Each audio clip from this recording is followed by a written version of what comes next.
இன்றைக்கி ஒரு சூப்பரான சமையல் தான். காய்கறி எல்லாமே எடுத்து அம்மாகிட்ட கொடுத்துட்டேன். இன்றைக்கி வெஜ் குருமா, முருங்கைக்காய் காரக்குழம்பு தான் பிளானு. ஸோ அம்மா எல்லா காய்கறியும் கட் பண்ணி கொடுத்துட்டாங்க. அத்தையும் எனக்கு ஹெல்ப் பண்ணதால் சீக்கிரமாக வேலையை முடிச்சிட்டோம். 1 ஹவர்லேயே மதியத்துக்கான லஞ்சும் முடிஞ்சிச்சு, காலையிலான டிஃபனும் முடிஞ்சிச்சு.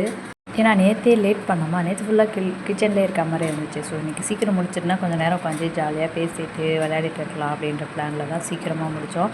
நம்ம ஒன்றும் பெருசாக அரிசி உணவெல்லாம் சமைக்க போகிறதில்ல, ரெகுலராக செய்யறதா செய்ய போகிறோம். அதுக்கே பொறுமையாக செஞ்சுக்கலான்னு பார்த்தேன்னா அந்த டே ஃபுல்லாக கிச்சனில் இருக்க மாதிரி ஒரு ஃபீல் ஆகுது. அதனால் இன்றைக்கி எப்படியாச்சும் 1 ஹவரில் முடிக்கணும்னு கடகடன்னு முடிச்சுட்டேன். ஆனால் ஹெல்ப் பண்ண ஆள் இருந்ததால் சீக்கிரம் முடிச்சுட்டேன். தனியாக இருந்தேன்னா நமக்கு லேட் ஆகும் தான். இந்த வேலையெல்லாம் முடிச்சுட்டு அதுக்கப்புறம் காய்கறி வண்டி வந்துச்சு. நம்ம வழக்கம் போல் காய்கறி எல்லாமே வாங்கியாச்சு.